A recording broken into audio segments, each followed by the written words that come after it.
I was following a high-fat diet at the time, barely eating any carbs because I wanted to stay lean. I felt terrible. It would get to about 7 p.m. in the evening, I'd just be falling asleep. You can be lean and fueled up. It isn't a case of being one or the other. Stayed up until 3 o'clock in the morning. I couldn't sleep. Massive thing of peanut butter. If you go too light, then you're going to push that sled and it's going to feel like an immovable object. Look at like Hunter McIntyre, the guy's shredded. Yeah, he's obviously an athlete. HYROX World's around the corner. What are the biggest impact, longest levers that will make a real difference? I think there's three main things which will likely catch people out in the worlds this year. The first one is... Darryl Corley, welcome to the podcast. Thanks for having me. Super pumped to be here. You're so welcome. I thought we'd start by asking, what's the journey you've been on? I've been in health and fitness since 2008. I started out as a personal trainer, worked in a very commercial style gym. And I was someone who always was really interested in health, in nutrition, I kind of consider myself as someone who's relatively well read. I was training a lot myself, probably training 13 hours a week across 6 days, 1 day rest, following a pretty rigid nutrition regimen, I guess you could call it. And then it was roughly around 2019 where purely through boredom, I did a nutrition diploma, and everything that I believed to be true was completely false. So I was following a high-fat diet at the time because I believed that was the best fuel source for the type of training I was doing, which was CrossFit. I was barely eating any carbs because I wanted to stay lean. I felt terrible. It'd always get to Thursday, Friday, and I'd get to about 7 p.m. in the evening, and I'd just be falling asleep. Couldn't stay awake past about 7, 8 p.m. But I just felt like that was natural because I was getting up at 5. And I was just completely lost. At this point, I'd been in the fitness and health industry coaching people as a personal trainer for 11-ish years, and had no idea how to even fuel my own training and actually what to eat. So at that point, I pretty much signed up for a master's degree on the spot, and I've been working in the space ever since. So it was quite a bit of an eye-opener for me in terms of, if I don't know how to fuel myself and what to eat and stuff like that, then I'm sure there's other people who are in a similar position to me. And I was just completely overtrained, underfueled, felt terrible. But it was a kind of a case of you don't know what you don't know. And I had no idea that I was in that spot until I started eating more carbohydrates, eating a better nutrition diet, and I actually looked leaner, I felt better, and I performed so much better as well. It was crazy.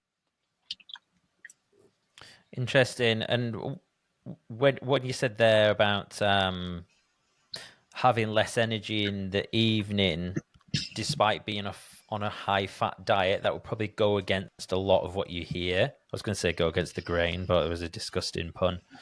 But what kind of got you to that point? Was it like a quick fix, or was... Because presumably you didn't just stop eating lots of fat and just like start smashing in a load of rice and sweet potatoes. What did that look like, and how did you implement it and see that change in your energy levels? I actually did go from one side to the other, which I wouldn't recommend, but obviously I just didn't have a clue how to do it. So I literally, the next day, I went from literally having about 50 grams of carbs a day. My diet was pretty much just fruit, veg, like limited fruit, but lots of veg and basically meat all day, every day. I'd basically have just oats in the morning, but nothing else. So I did literally go from one side to the other, where I started having more rice, couscous, quinoa, pasta and stuff like that. I personally don't think it was the best route to do it, just because you should slowly start to make those changes. But again, I was completely ignorant.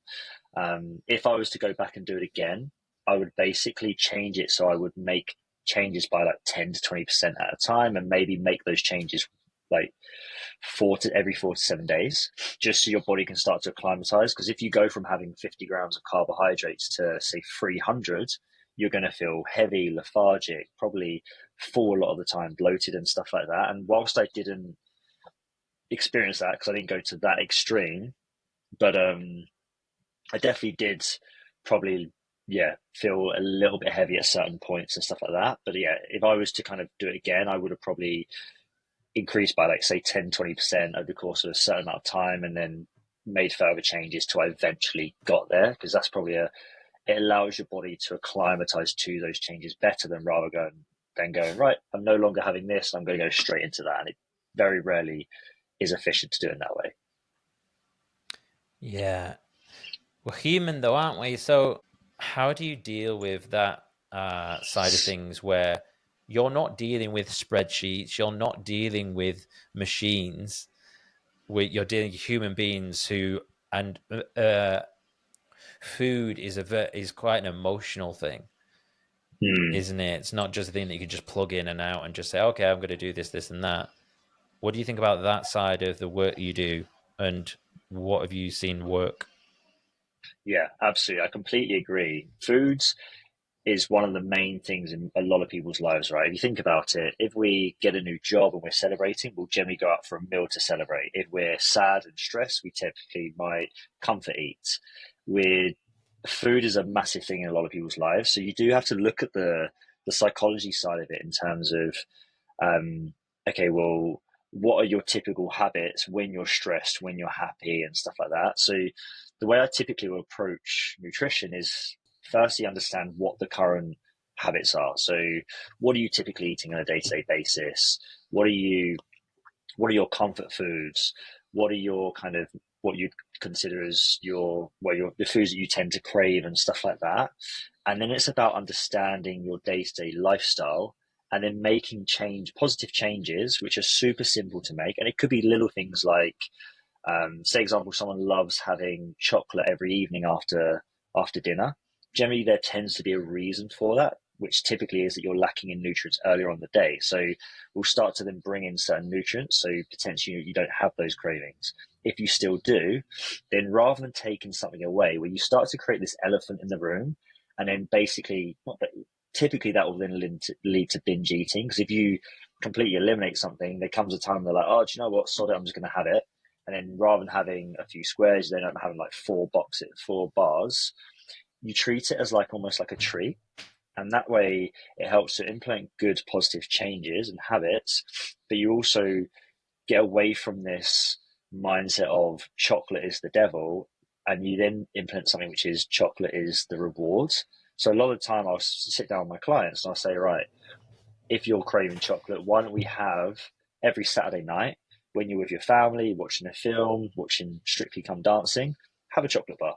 But throughout the week, we don't have chocolate because ultimately we're looking towards Saturday as like, that's my treat. If I'm good up until then, I can have it then.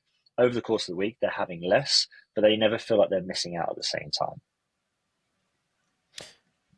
Do you think they're able to just have that one chocolate bar? Like, if the people you work with, those people that crave the chocolate, are they pretty good at doing that? Or do you find that some of them, like for me, if I have the chocolate in, I will go to town on it. And then, we can maybe talk about cheat days or whatever. But what are your thoughts on that? And how much truth are they telling you? Because I wonder sometimes, like, I'll think I could just not tell him. And I Yeah. wonder like who, but I will always like I've always been really good at that. I'd rather just tell my coach, both my S&C coach or whatever. But I often wonder, like, do you ever feel like some people are like holding something back from you?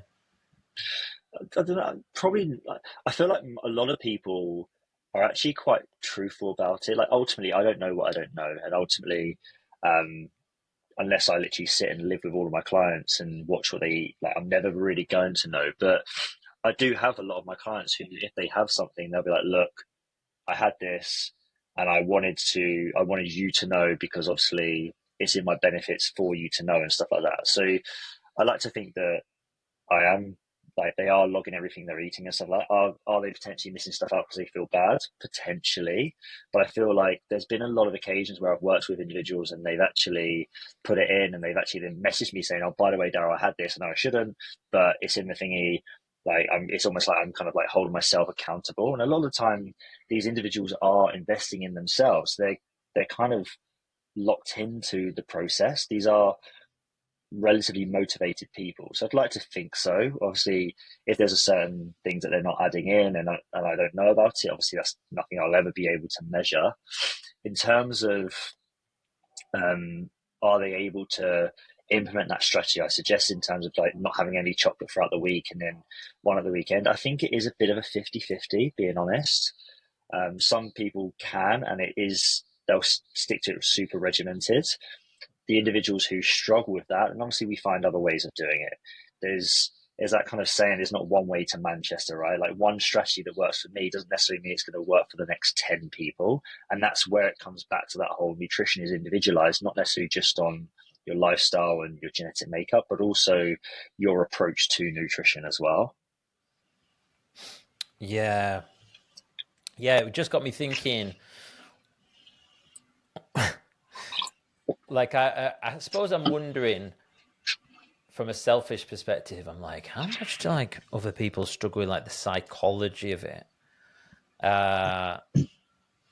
Like I can go two ways with it. Like sometimes I'm just like on it. It's like no issue at all. Like I'm like a fucking soldier and I'll just do whatever. And then there's other times when it is just so difficult, regardless of whether I know that someone's watching my calories or whatever.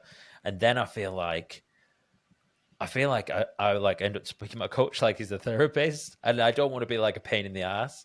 And I'm kind of like, well, actually, I stayed up until 3 o'clock in the morning. I couldn't sleep.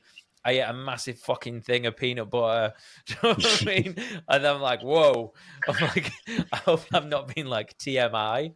But in fairness, like with him, he was like, thank you so much for being like honest. And I suppose what I'm wondering is like, how common is that? Or am I just a freak? No, you're definitely not a freak. We're all like ultimately we're human, right? And within that does come days where some days were great, some days life gets in the way, and ultimately, if it was that easy, we'd all be walking around looking lean, tanned, really muscular, and we would all be hitting sub 50 HYROX times and stuff like that, right? It's nailing your nutrition, your sleep, your training isn't that easy, which is why we're always striving to get to certain places. But yeah, in terms of kind of the approach to that, I think going back into the mindset and psychology side of things is just being okay with not being perfect all the time. And that's something which I feel like there's more and more people talking about that. Because if you think about the fitness and health industry, say 5 years ago, it was kind of like there was that all or nothing mindset everyone spoke about. All or nothing, you've got to be in 100%. And there was that really kind of archaic viewpoint, which created quite a lot of toxicity because ultimately a lot of people would have those days where they were eating like a Boy Scout, and then they'd have one day where maybe they had a stressful day or had a chocolate bar or had a few cravings, and then straight away they'd be like, well, the whole day's ruined, so I'm going to go buy 6 tubs of Ben and Jerry's, and I might as well make the most of this because this is my kind of like cheat day sort of thing. And they'd go way over the top on that side of things. Whereas it's okay to have a day where things aren't necessarily perfect, and that's not going to affect your goals if it's happening every now and again.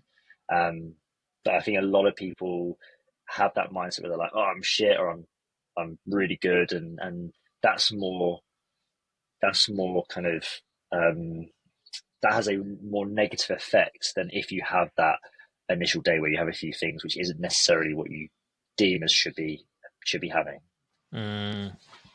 I think as well, like from what I've noticed, it's like the body can bounce back quite quickly from just like one bad day, whereas 2 bad days or 3 bad days, that's a totally different conversation.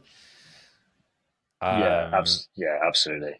What do you think about cheat days? Because there's an argument I've heard somewhere that the idea behind the cheat day is like keeping your metabolism high. Is there any science to that? No, no, not that Is there I've not? read, anyways. Okay. I think, yeah, like ultimately your metabolism is your metabolism in terms of it's kind of, as far as I'm aware, and unless I'm mistaken, which I don't think I am, it doesn't have a large swing and variance. Like if you do one thing, it doesn't go really low, and the next day if you have something else, it will go really high. Ultimately, it kind of acts at a relatively stable kind of pace number sort of thing. In terms of cheat days, I think where they can be beneficial is if you're someone who has a lot, really loves eating certain foods and really struggles to stick to a certain rigid structure. So, for example, like Dwayne Johnson, for example, has a cheat day every week, and he'll have like a million cookies and stuff like that. And that's like his treat because he's really regimented the other 6 days. I think where it can be tricky is I think a lot of people use that as an opportunity to be super gluttonous, and they'll be like, right, I'm going to be really good. And then on the Sunday, they'll sit and have a crazy amount of foods, which then almost knocks them out of their kind of, whether they're trying to lose body fat and therefore in a calorie deficit, that can potentially, if you think about the 7 day spread, that can potentially actually pull them out of it because they've gone and had so much food.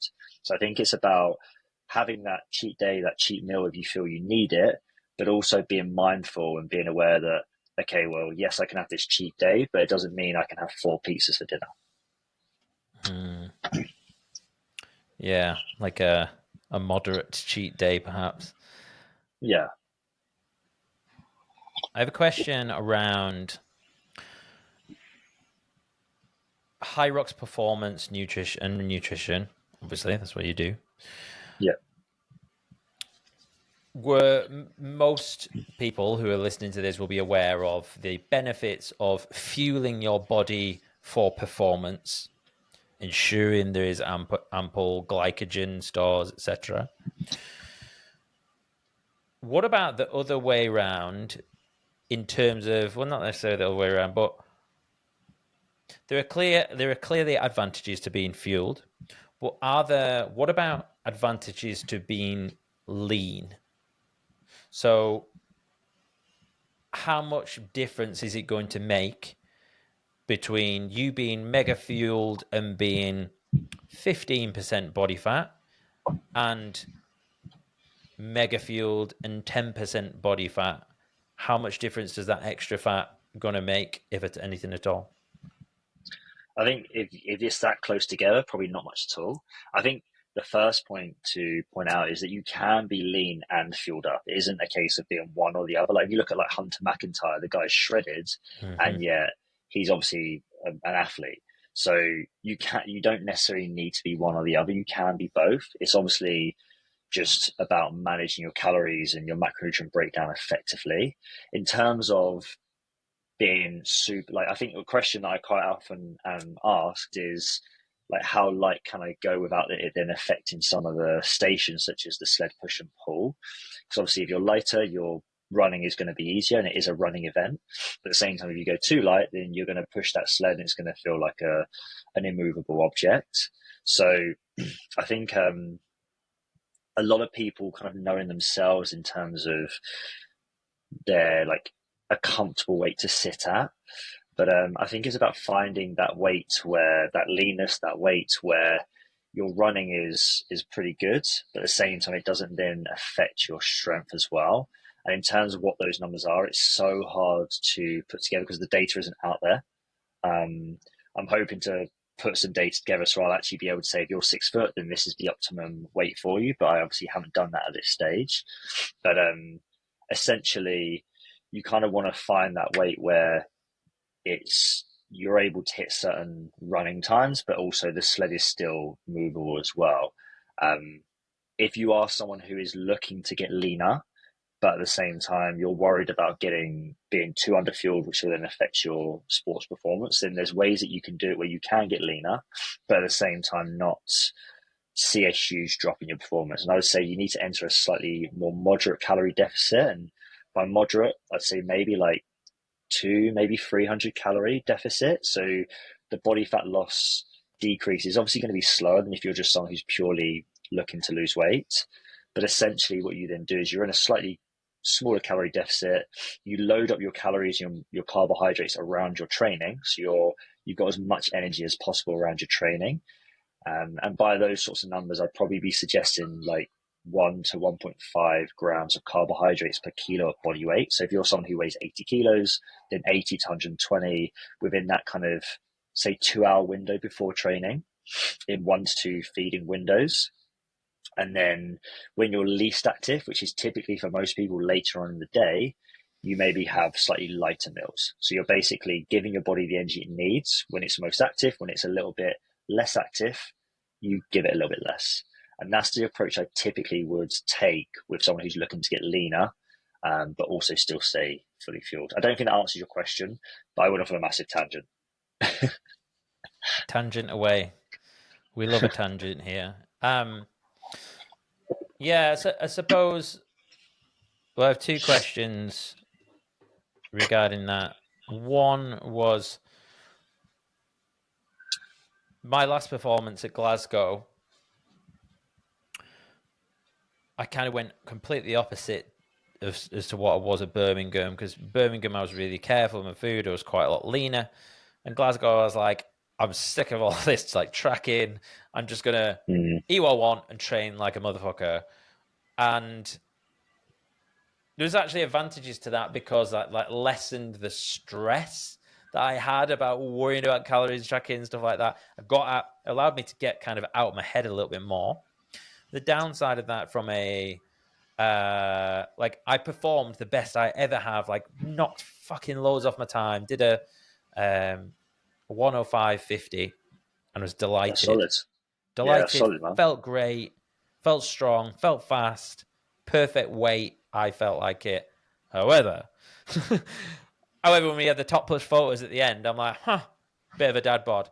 So I'm like, I suppose, but when you see people at HYROX Worlds, most people are in like single digit body fat. That they're not. I wouldn't think. So that's the question where I'm like, okay, so it must be having an effect, having that little bit of it, whether it's, I don't know how heavy fat is, but like having that extra fat. And I'm just wondering, that was why I was asking about that. So it's kind of a question, kind of not. Secondly, what about an actual strategy in terms of, do they call it carb cycling? To build up to, say, like, I think Hunter has like 600 grams of carbs or something, like when he's about to peak. How do you look at like getting to that sort of level? Yeah, absolutely. In terms of the first question, were you asking around if it is beneficial to be lighter in body fat or something like that? I wasn't too sure. Yeah, I'm just wondering how much of a real difference does it make by, if you took off a kilo of fat. I suppose it's one less thing to be carrying around. Yeah, So, and fat is pretty much useless in a 60-minute race anyways, isn't it? yeah, absolutely. Yeah, ultimately, if you could trim off 1 kilo of body fat and then enter a race, then ultimately, yeah, you had no effect on your muscle mass, then yeah, absolutely, it'd be easier because ultimately, as you've quite rightly said, body fat doesn't really offer anything for a HYROX race. You're not going to use it as fuel because it's too intense, it's too short. Um, it's just making you heavier, and therefore, it's not going to affect your strength. It's not going to affect your running. Ultimately, it's about how do you get to that point. And I think that when you look at the leaner athletes, I think we also need to remember a lot of those are training like 20, 25 hours a week, which isn't sustainable for the average person. So I think it's a case of comparison is the thief of all joy, right? You shouldn't look at someone like a Hunter McIntyre who's eating 600 grams of carbohydrates, but we've also got to remember he is a full-time athlete. Whereas if if your name's Joe and you've got a family and you work a 9 to 5 job, like it's non-comparable. So I think it's difficult to compare someone like a Hunter McIntyre to someone else who lives an everyday life. But yeah, obviously, if you dropped a kilo of fat, yeah, it would be easier and you would be quicker. In terms of your second question, which I've completely forgotten it, was Was sorry, that like carb cycling, increasing carb those? cycling. How do you get up to that? Yeah. Yeah, absolutely. So in terms of carb cycling, that is something I do with a few of my athletes, based around it. To be honest, it quite often will mirror training volume because ultimately there's no point going super high on carbohydrates if you're not your volume isn't super high or the training intensity isn't that high as well.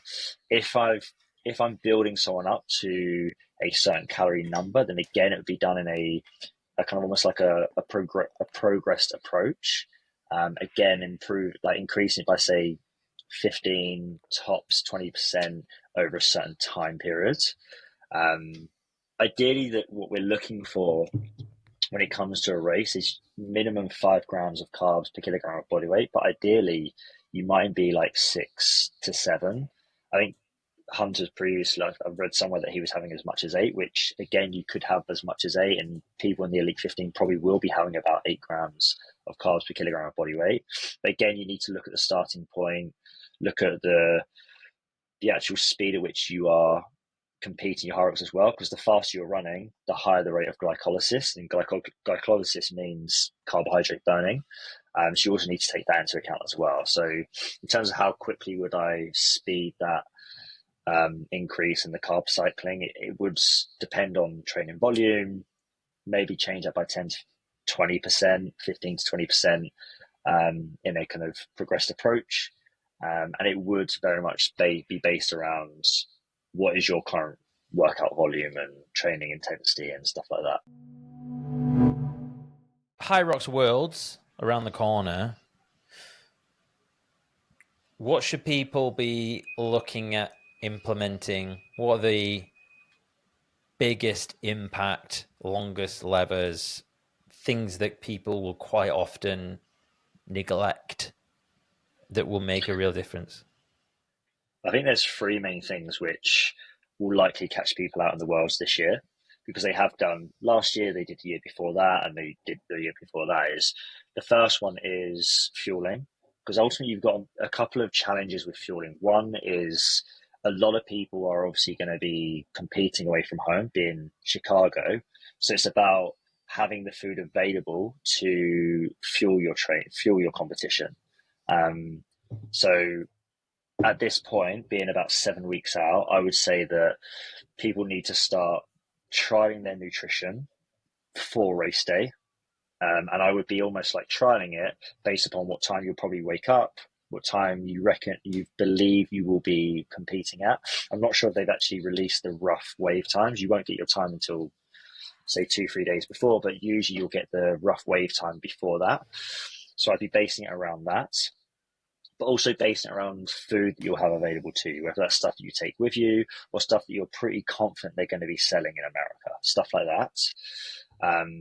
Very few people test their race day nutrition, and then they almost like turn up on the day and it's pretty much a winging it approach, which more often than not is going to go one of 2 ways. You either go too hard and you get halfway through, or at some point you get some kind of GI distress, whether it's bloating, feel a bit sick or anything like that, or they go too light, and whether they know it or not, they underperform. So that's one of the biggest things. The second thing that a lot of people will probably struggle with is the time difference. Again, most people, unless you're from America, and even parts of America, there's going to be a time difference there. So it's about how can you overcome the jet lag and your body's circadian rhythm in time for your race. Because ultimately, they say roughly that it takes about 1 day per hour that the time difference is different to your current clock. Which for people in the UK, it's going to be 5 hours. As you move more east, it's going to obviously be greater. A lot of people probably get there 4 days before the event, just due to where it lands and stuff like that. So technically, there's probably not enough time to be fully adapted to that. So again, typical strategies that you can bring in for that just to help is stay as hydrated as possible. Jump onto the timings as early as possible. So, for example, when you're on the flight over, if you're flying and it's technically Chicago's evening, maybe try and have a nap. If it's not, try and stay up a bit later than you usually would and stuff like that, just to give your body as much time as possible to do that. When you're waking up in the morning, just go for a walk outside, get some natural sunlight, have caffeine in the morning and stuff like that. The third one is the heat. In Chicago, it's going to be about 27 degrees Celsius. The arena itself is most likely going to feel like it's 35 plus, just because you've got thousands of people in there sweating and their body temperatures are high. But also, typically, there's not great air conditioning in these arenas either. And that's something which caught a lot of people out in Nice last year, was the fact that people went in, it was roasting, the energy dropped straight through the floor, people weren't hydrating properly. So people need to start thinking about, okay, well, how am I going to overcome that kind of difference in temperature? Am I going to implement some heat acclimation strategies before the event? Am I going to overhydrate before the event just to try and keep my hydration level stable? How am I going to try and cool my body down during the runs and stuff like that as well? I'm so excited to tell you about my first ever sponsor. Bear Bar make the highest quality shower soaps. Those of you close to me will know I'm always recommending and gifting them to people. I've actually brought some upstairs from my bathroom to show you. This one is Nebula Nightshade Fresh Cut Pine. This is one of the first ones that they made. It's got like this oaty kind of texture thing. I once described it to Christian, the founder, as like a cheese grater for my feet in a good way. Favorites are Woodsman, Molten Lather, is actually a shampoo bar, and Citrus Burst, which I've used all of that, so I don't have it. Do you remember those like packs you used to get with Pokemon cards? They're kind of like that. They stack it in your bathroom really nicely. You'll definitely dig it. Once you try these, you will never want to go back to £1.99 squeezy plastic, horrible fairy liquid style soaps. Trust me, it's an absolute game changer. I don't even bother with moisturizer because I've got this fantastic quality soap and a good diet, of course. There's no plastic. It's made in the UK. Honestly, it's just a 5-star product all around. If you'd like to try Bear Bar, you can get 15% off your first order by going to bit.ly/bearjace. That's BAREJASE to get 15% off. We've got a race coming up. Could be world champs. It doesn't really matter, but you've got a big race coming up. You're nailing your calories. You know all your numbers. Let's say your base rate based on a normal week is like 2,000 calories and 400 grams of carbs. Quite high, but let's say that just because they're nice, easy numbers. The days before, like 48 hours, 36 hours, whatever you want to say, or 7 days before, whatever you want to tell us on that one. What should that look like? What meals should we be hitting? What numbers should we be hitting as we build up? And let's say we're racing at 12 noon on a Saturday. What are those? How's that look?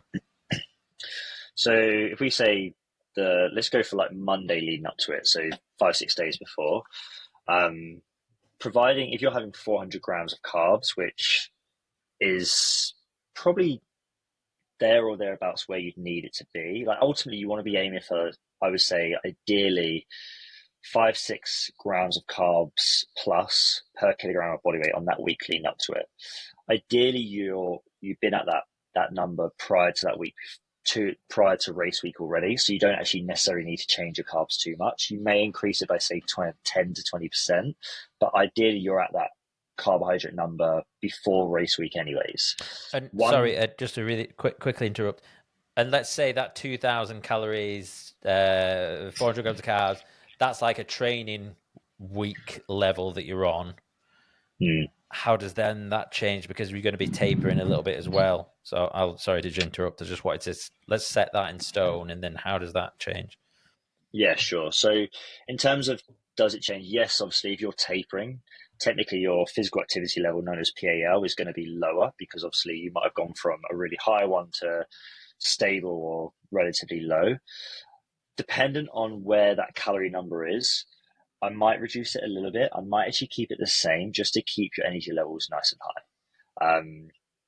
It does kind of depend on the individual in terms of would I drop calories and what their goals are. In terms of carbohydrates, as long as they're hitting the kind of 5-6 grams plus, I probably wouldn't change that. If they're not hitting that, then I might increase it by say 10 to 20% on the week leading up to it. If you go any higher than that, then they might start to hold water retention, feel heavy lethargic, lower energy levels, and you're kind of defeating what you're trying to achieve. So there may be slight changes to carbohydrate intake in the week leading up to it, but ultimately if they're hitting that kind of, said ideally 6 grams plus, but minimum 5, then you might actually keep it relatively similar. I think one big thing to highlight, which is a huge myth within HYROX, is carb loading. You definitely don't need to carb load before a HYROX race. It's not long enough. Yes, there's a high level of intensity, but if you're hitting 5-6+ grams of carbs per kilo per day, there's definitely no need to be carb loading. You're going to have enough for that race. So yeah, week leading up to it, probably roughly around that in terms of carbohydrates. I'd keep the protein and fat levels relatively stable, relatively moderate. So protein numbers might be, say, 1.4 to 1.6 grams of protein per kilogram of body weight. So for the average person weighing 70 kilos, it's going to be roughly like 105, maybe not even that, say 100 grams ish, give or take. A lot of people are having a lot more than that, which just isn't really needed. Unless you're at a certain age, you're female at a certain age, and obviously we're talking about menopause, or if you're in a huge calorie deficit, it just doesn't really need to go that much higher.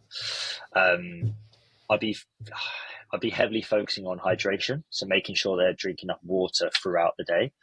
And in sleep, you definitely want to be having like 7-8 hours of sleep plus per night, ideally, if possible. When it comes to closer to your race, to say the night before, at this point, the last meal of the race, you may look at having a meal which is lower in fats, just because it can cause more emptying of your kind of stomach and digestive system. So the night before, you might have something like a tomato-based pasta, you might have jacket potato, a rice-based dish or something like that. Other than that, I'd keep things relatively the same from the rest of the week. If we're then talking about race day and you're going at, say, 12:30 or roughly midday, I would say wake up, have a pretty carb-dense meal. So something like overnight oats you could have a little bit of protein powder in there if you wanted, more for satiety and to not make you feel empty. With a banana, maybe some raisins in there and stuff like that. So something which is super carb dense, ideally at least 1 gram of carbs per kilogram of body weight, because that should be your biggest, most carb heavy meal, because there's loads of time to digest it. And that should be a mix of complex and kind of like simple sugars. What's this, like 9 o'clock, like 3 hours before? I'd say as early as possible. So if you're competing at 12, ideally 6-7. Ultimately, yeah, like you want to get up early enough where it doesn't affect your sleep. You're having 4 hours of sleep, because that won't help. So what's the optimal, like, is it 5 hours? Like what's what's the perfect window? Would it be in terms of feeding? Yeah, like, so that big meal, what, like, ideal world, what's the distance between the race, like, time wise, if you had 5 hours is enough. 5 hours is enough. Yeah, 5 hours is more than enough. Like, you could do it in as little as 3. It depends on how quickly someone can absorb that amount of food. I know some people could eat a load of oats and then an hour and a half later go out for a 10K run, because their body, they don't feel bloated. And whether you've absorbed it and it's in your muscles within that time period, probably not, but they won't get bloated or feel heavy off it or anything like that. But I'd say for most people, like, I'd say 5 hours is a safe zone. So 7 a.m. Big old meal. Yeah, I'd say so. Going to be like 70, 80 grams of carbs, something like that. Yeah, 7 a.m. would be a good time. And then what I would do is I'd break up your food or feeding windows by, say, because obviously this is a midday race, maybe say like every 2 hours. And this is something you should have trialed beforehand anyways. But say every 2 hours, and then as you get closer to your race, the food you're having or the snacks you're having becomes smaller but more sugar based. So say example, the first meal is at, say, for ease, say 9 a.m. So 3 hours before you're actually going, 3.5 hours, you might have something which is smaller but a bit more carb dense. So something I quite like is tortilla wraps with honey in them rolled up, because a tortilla wrap is about 32 grams of carbs. 1 tablespoon of honey is about 12.5. So within one tortilla wrap, which is obviously tiny, and won't feel heavy in your stomach, you're getting about 50 grams of carbs. You have 1 to 2 of those, you're getting a load of carbs, which isn't going to sit in your stomach, but will absorb and be delivered to your muscles pretty quickly, 3 hours before you're actually racing, 3.5 hours. Then I would probably say that's 9 a.m.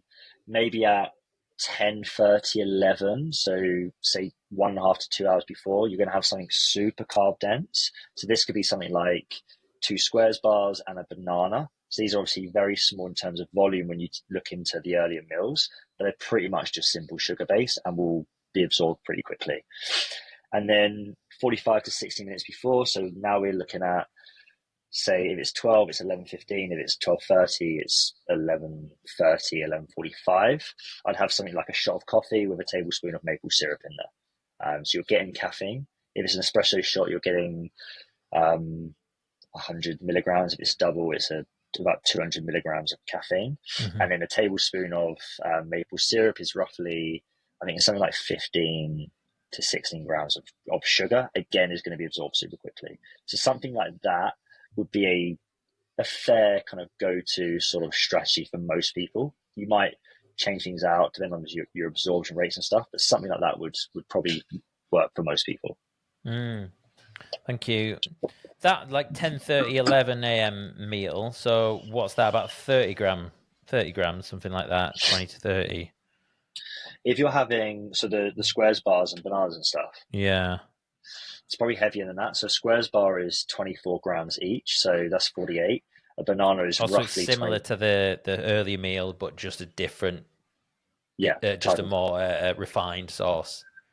Exactly, yeah. Okay. And for some people, having 2 squares bars and a banana might be too much. You might only have like 1 squares bar and a banana, or even just one. Yourself, so. Yeah, hopefully not. I still love bananas. I still love them, but I was like, classic race day banana. Like that's what you do, isn't it? Like, and I actually stopped having as many because I realized I was going to the toilet a lot. I took out the bananas and then I just like focused on getting that potassium in other ways. But I guess it's all individual, right? If you can handle that. Yeah. But yeah, I remember I was in random. I was in Vietnam once, and I remember I used to love like a coffee and a banana in the morning. And then I remember this guy going to me. He's like, "You go bang bang." And he's like, I was like, what do you mean bang bang? He's like, and he was basically saying, you're going to be like shitting in a minute because you have a banana and a coffee. And I was like, you know what? He's totally right. Did you go bang bang? I always went bang bang. I was like, well, I always go bang bang in the morning. But I was like, oh yeah, because it's all that fiber. And obviously there's fiber in coffee as well. All right, cool. So we're looking at there. So it's roughly 180. So we're looking at nearly like 200 grams of carbs in that race day morning. Is that correct? Well, if we're saying the 2 squares bars and a banana, that together is, as I said, 48 plus 23, so that's 68, 71. Oh, it's a little bit more. Yeah, so it's probably about 71, give or take. If we're saying 2 tortilla wraps and 1 tablespoon of honey in each, say the tortilla wrap, as I said, is about 32, again, give or take, but 64 plus about 12 and a half for a tablespoon of honey. So that's basically like, let's just say 25 to ease. So 64 plus 25, so that's 89, so say 90. So 90 plus 71 is 161. And then obviously, yeah, with your overnight oats and stuff like that, if you're looking at 1 to 1.5 grams of carbs per kilogram of body weight, yeah, you're probably looking at, say, that itself could be like, it could be upwards of 250 to 300. So it is quite carb dense. And don't get me wrong, for some people that might be way too much. I know some people who will race at midday and they'll have 1 banana. So I'm definitely not saying if you're going from 1 banana to go straight into this, because you will shit your pants. But like that would be something which would work for a lot of people if it's been built up in the right way and it's been tested, say 3, 4, 5 times beforehand. Have you watched The American Office? Yeah, I love that show. There's great content for like people in your industry where they do like the fun run. and Michael's there Yeah. beforehand, and he's got like this fucking massive thing of pasta, and then he's like sick. And it's just brilliant because it like totally sums up how most people Yeah. approach like the first marathon or the first half marathon or the first HYROX. Yeah, absolutely. Gels, honey gels, I intra. think I think so. It depends on your race time. Technically, like you should be able to fuel up where you don't need it. Like gels are generally needed for any endurance-based event, which is say 75 minutes or longer, 90 minutes or longer. So I think there's two things you need to think about. Firstly, is how long are you expecting to do it in? Because some people will do it in an hour and a half, whereas, and if you are doing an hour and a half, then potentially a gel could be used. The other thing to potentially take into account is your race time, because ultimately, obviously, I've just kind of described a race plan for someone who's going at midday. There are races at say 8, 9 a.m. And are you going to be able to eat, say, 3 to 4+ grams of carbs per kilogram of body weight if you're racing at 9 a.m.? The reality is probably not. You'll have to get up at 3 a.m. in the morning, which you're not going to do because then you'll just be so tired it won't matter. So you're probably going to, if you're going first thing, you're probably going to have enough time for breakfast and maybe a snack. So in that instance, if you're, and I say as a rule of thumb between, I say like 10:30ish, but that's just a number I plucked out of the air. But if you're racing from 10:30 or earlier, maybe 11, potentially a gel makes sense because you're probably not going to have enough carbohydrates in the lead up. If you're racing from say midday onwards, then you probably should have enough time to fuel up where you don't need a gel. The only caveat to that, as I've already said, is if you're racing and you're going to be finishing it at say 1 hour 20 or longer, then potentially you could have a gel roughly around halfway through, which is for most people is like the rower. Yeah. It's my last race because I was doing because I was on the Thursday, and the HYROX are terrible often at releasing wave times, Yeah. and I didn't get my wave time until it was like 30 hours before I was racing. Oh God. And so I didn't know whether it was going to be 8 a.m. or like 12 p.m. And it was just, yeah, it was a nightmare. But so it's just something I always think about now is like trying to be flexible and ready for that. And I actually thought, I wonder like if there is a case for if you do all of a sudden you have a mega early race, would there ever be a case for, do you know what, like getting up in the middle of the night and having something to eat? Like, does anyone go to that level, and would there be any benefit? Because who the fuck sleeps the night before, like HYROX Worlds or whatever? Anyways, like, yeah, if you're at your first HYROX Worlds, like, I bet you're not sleeping much. Yeah, absolutely. I guess if you're first thing in the morning and say you get up middle of the night, you could potentially do that. Like get up and just have a meal. Like a lot of like rugby, like I used to work with a guy who works for Harlequins Rugby, and they're some of their kind of like academy products. They would get them to wake up at say 4 a.m. and they'd have like steak, rice, and broccoli, and then they go back to sleep for 3 hours and then go to train and stuff like that.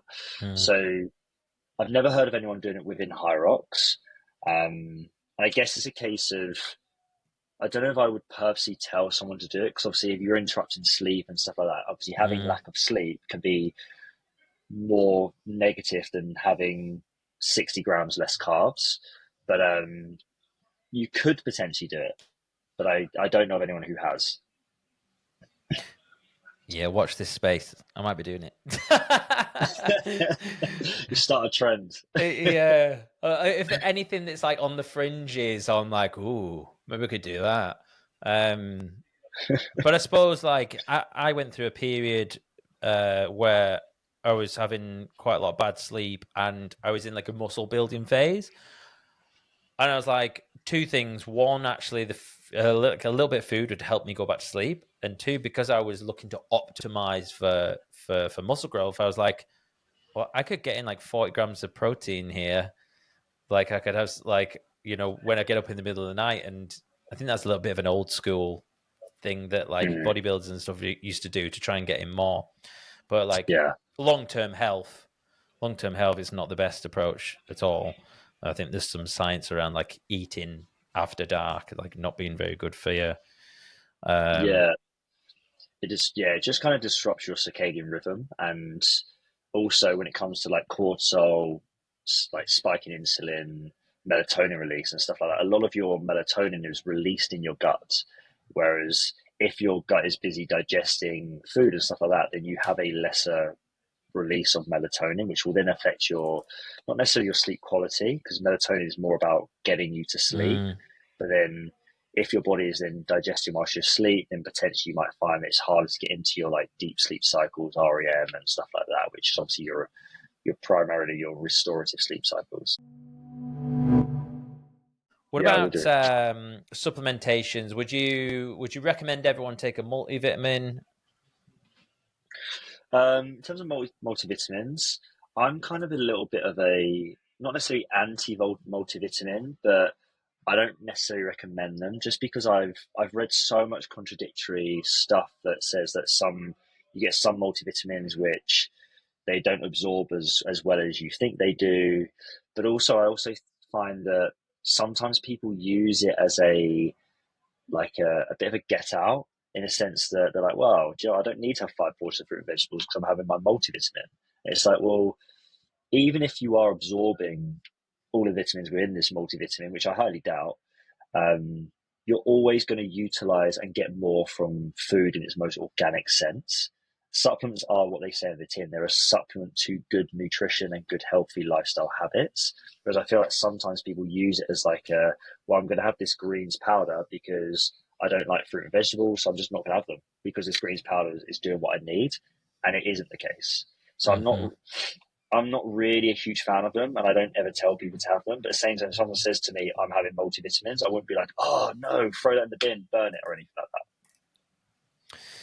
Yeah, and I can definitely attest to being having done both of those kind of examples whereby I've taken it as like a hedge because I'm kind of, oh, maybe not like I should maybe take that. But then also being like, oh, I'm taking a multivitamin or I'm taking my greens powder.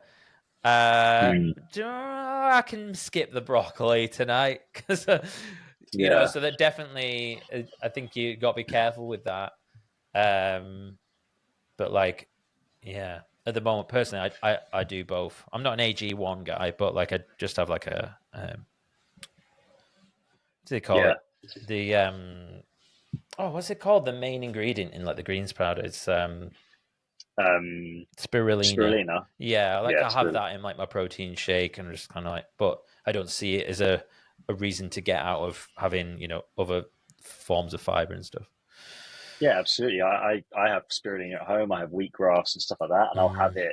I don't have it every day. I wish I remembered, but I do have that. But again, it's something on top of what you're already having, right? yeah. Um, and so, like, I'm not saying they're terrible, but I think it should be on top of it rather than instead of.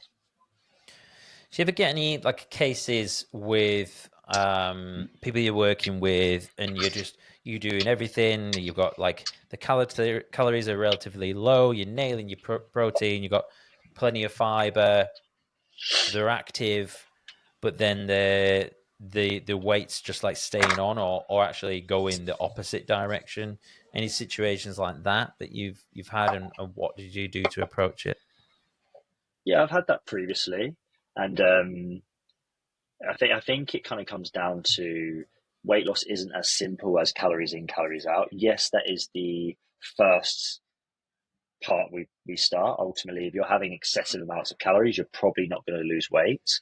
Um, so I have had it previously, and I think it's a case of looking at, okay, well, the quality of the foods that individual's having, but then also you need to start looking at their lifestyle and their healthy habits and stuff like that. And that was the next approach I took. So firstly, I made sure that the food they were having was good, they were getting the nutrients they needed, the calorie numbers and that macronutrient breakdown was where we wanted. But then when that wasn't necessarily yielding the results that we wanted, we then looked at, okay, well, what does your lifestyle look like? And it turned out this individual was riddled with stress. they weren't moving that much because they were at a desk all day, every day. So basically, their hormones were just a little bit out of whack. Which like their cortisol levels were too high, which obviously will affect your weight loss if your cortisol levels are too high later on in the day. But also things like not sleeping particularly well as well and stuff like that. So that was the next kind of, because ultimately some people you can just focus on calories in, calories out and they'll lose weight, but some people unfortunately it can be a little bit more stubborn,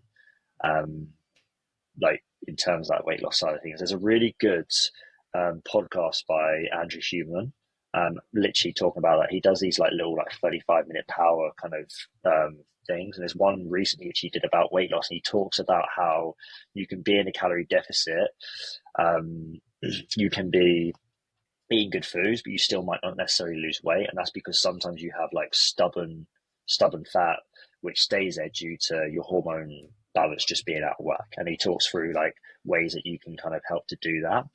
And the main area he talks about is like cold therapy, like shivering and stuff like that, which is, it's a really good podcast for anyone who's interested in that kind of thing. I haven't listened to that one. I've done like deep dives on like Perform with Andy Galpin and stuff like that, and but I haven't listened to any of those short ones. I'm always like, fuck the short one, give me the long one, give me the 4 hours. If I realize that's not what most people do, but hopefully the people who listen to this podcast will appreciate some of the geeky stuff. Yeah, absolutely. What about thoughts on fasting? I think when it comes to fasting, it kind of depends on what you're fasting for. If you're fasting for weight loss, then it's a big no-no for me, just because every time they've ever tested or researched fasting amongst other diet methods, whether it's keto, carnivore, and stuff like that, and they've always had the calories the same in a calorie deficit, the results have pretty much always yielded the same results. They've almost always been the same. So I don't think it does improve weight loss at all. Usually if you lose weight when you're fasting, it's because you're missing a number of calories, and therefore you're in a calorie deficit, and therefore you're losing weight. If you're fasting for life longevity reasons, then I think that it looks like, I think it is still relatively novel, but I think there can be benefits in terms of like removing toxic cells in the body and that kind of thing. Peter Attia is like one of the most well-researched area in like life longevity. He talks a lot about fasting and stuff. And there is some stuff which he's mentioned, which sounds like it can be good from like life longevity reasons. I think that when it comes to fasting, I think people are doing it wrong. I think that a lot of people will go for that kind of intermittent fasting 16-8, which doesn't really do anything at all, because as far as I'm aware, to get the results of that whole kind of like getting rid of cancerous cells and stuff like that, I think you need to be fasting for like 2 or 3 days as opposed to 16 hours. So a lot of people do 16-8, and it's not long enough for your body to start trying to look for resources elsewhere. So they're not getting that benefit. And as I've already said, in terms of weight loss, there's no difference between having 3 square meals a day in a calorie deficit than if you're fasting having that same calorie number. So it's almost like you're going through all that pain to not really get any additional benefits. Yeah, I think the 16-8 thing, like 100%, what you were saying is you're not going to get much benefit other than the fact that you're just not eating food. Yeah. And I think the reason they came up with the 16-8 thing is, I think if you're like fat adapted and you're metabolically flexible, I believe that you can probably get into ketosis like in about 16 hours. But for most people, if you're used to having like lots of carbohydrates and stuff, that's going to take much longer, maybe like 24 hours or something. So yeah, It can take up to, I've read it can take up to a week. When you're first trying to get into ketosis, it can take a lot more, like 3 to 7 days to fully get into that kind of like ketosis stage. As you do it more and more, as you said, you get more fat adapted and your body is more efficient at then going into ketosis, and it can be as little as the time you mentioned. But yeah, some people can be days. Yeah. I definitely I mean, most people like within this space aren't big aren't big on fasting. Like HYROX and performance nutrition, fasting is not the thing to be doing. I definitely No. sometimes miss doing it more, just for those like autophagus reasons and stuff like that. But maybe that's something people can experiment with in off season. But Yeah, absolutely. definitely not definitely not during season. No, no way. All right, man, I'm going to start to wrap things up shortly. I have a little section where I ask the most overrated and most underrated food, exercise, supplement, and habit. And obviously, your main area is food, but I do know you do your own HYROX endeavors as well. So I'm sure you can answer all four on those. So let's start with, what's the most overrated food? Cocoa Pops. I hate Cocoa Pops. Everyone's talking about Cocoa Pops at the moment as well. It's rubbish. Like everybody's having it as like their morning breakfast to get loads of like sugar and stuff like that into their before training and stuff. And yes, obviously Cocoa Pops is basically sugar, but it's straight in, it's straight out. I absolutely hate Cocoa Pops. I want to burn the place down. I must admit, when you said it then, I was like, little like dopamine receptor went, ooh, sounds good. I haven't had them in years. Okay. Underrated food. Underrated food, I would say, is crumpets. I love crumpets. Like the little bready things. They're so small. They're 20 grams per crumpet. If you put some honey on them, then all of a sudden you're getting like 32, 33 or whatever. Super light, sit in your stomach, super easy to eat, great pre-workout breakfast. You classified them as junk food, haven't they? Do you see that? Have they? I did not know that. Yeah, I've seen that somewhere. And I was I've never been a big fan, actually.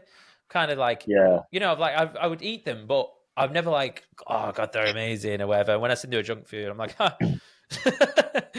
Yeah, it surprises me. I need to look into that. Yeah. Okay, overrated exercise. Overrated exercise.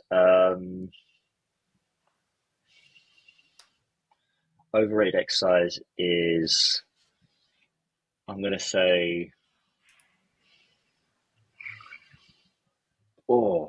most overrated exercise, bench press. Bench press. I have no real reason why. For HYROX, yeah, I just said it. I'll be Just honest. stand by it. Own it. Yeah. Underrated exercise. Calf raises. Calf raises. Calf raises. Nice. The reason why I say that is because, one, obviously, who doesn't want to walk on a beach with nice toned calves? But also, if you're someone who's doing HYROX and you're doing a lot of running, you need to be having a lot of stability around your ankles and your knees. And doing weighted calf raises, like both low rep and high rep up to 20 reps, you should be doing that on a weekly basis to prevent shin splints, to prevent rolling your ankles, to prevent knee tendonitis, plantar fasciitis, all these sorts of things that people who are going from not really doing any real running to doing a HYROX where they're running 3 or 4 times a week, doing stuff like calf raises can definitely help to prevent those injuries. Yeah, I think it's got to be one of the most common injuries as well, calf injuries, like in HYROX. Certainly people around me, they're always getting calf injuries. Yeah. Would you be doing them in season or just as like pre-season prep? I'll be doing it all year round. Okay. Overrated supplement. BCAAs. Again, agreed. Useless. Again, absolutely useless. They're literally the most over-marketed, overpriced supplement which does absolutely nothing. And due to the whole bodybuilding era, loads of people take them, but they just don't do anything. If you're getting enough protein, then you don't need BCAAs. But also, whenever they've tested, well, obviously the whole point of BCAAs is it helps to grow your lean muscle and potentially build muscle, etc., etc. Whenever they've tested leucine, which is one of the big 3 BCAAs in there, you've got leucine, isoleucine, valine. Whenever they've tested leucine against BCAAs as a whole, the results have either been the same, or leucine by itself has actually promoted better responses, because leucine is the amino acid which helps to build muscle and helps with protein synthesis and stuff like that. So if you really want BCAAs, why don't you just buy leucine by itself, which I'm pretty sure is cheaper, and you're like, I wouldn't get either, but if you really fancy it. Yeah, maybe if they're vegetarian or vegan or something and not getting complete proteins could be useful. Yeah. And what about EAAs? Would they be better having those? I mean, personally, I think they're both useless, but yeah, I think it's the same. Yeah. Like, again, yeah, pretty much the same. I don't think they're as marketed, but yeah, same. Underrated supplement. There's loads. I want to say maybe like beetroot shots. I think beetroot shots are great in terms of just like aerobic performance and actually kind of like transporting oxygen around the body to the working muscles, just because it's the nitrates, the nitric oxide within the body. So you're doing HYROX, creatine is obviously worth taking, but I think like at this point now we know that, so it's not underrated. I think my next go-to as a sports supplement would probably be beetroot juice, and it's really hard to get beetroot shot, because it's really hard to get that amount just through beetroots alone. You need like something like 400 grams, which is who's eating half a kilo of beetroots a day, right? Yeah, I did the maths on this once actually, and because I was trying to get it all through Whole Foods. Same. Yeah. Not possible. And it's a lot of beetroot. So yeah, I think my next race, I'll be looking at the shots. Overrated habit. Most overrated habit, I'm gonna say ice baths. Controversial, I know. I'm definitely not saying that ice baths are useless. I actually think they're really good. The reason why I'm saying they're overrated is because people will they'll take ice baths and stuff, and then they won't have 5 portions of fruit and vegetables. So it's not. It's more of a case that it's like overrated because people are reaching for the sexy stuff before they're doing the basics right. Yeah. Ice baths. Just to be clear, I am a pro ice bath person, but that's the reason why. Yeah, and I think it's one of those where there's not necessarily any science to say that it's going to make you live longer, but this is my opinion on it. But if that makes you feel better and show up at work better or whatever, then crack on. Yeah. Underrated habit. Going to bed early. Sleeping 7-8 hours. People just don't do it. Yeah, ain't sexy, is it? It's not sexy. I mean, it could be, but I suppose yeah, but then you can't sleep while you're having sex, so all right, fantastic. Daryl, thank you for this. It's been cool. Appreciate your time. Thanks for having me. There's so many topics that we could have gone into. So, but I think we covered quite a lot there, and hopefully people can utilize it in their training, their racing. So, appreciate you doing that for us. No worries. Thanks for having me. You're so welcome. Where should people go if they want to find out more about you? Jump on my Instagram being _nutrition guide Daryl. I put out loads of content around HYROX, healthy nutrition, habits, stuff that isn't HYROX related as well, if you're someone who just wants to improve your day-to-day nutrition. On that, my website is linked to it as well, which has a little bit more around my background and stuff like that as well. Awesome. Thank you so much. And have a great day. And I will speak to you soon.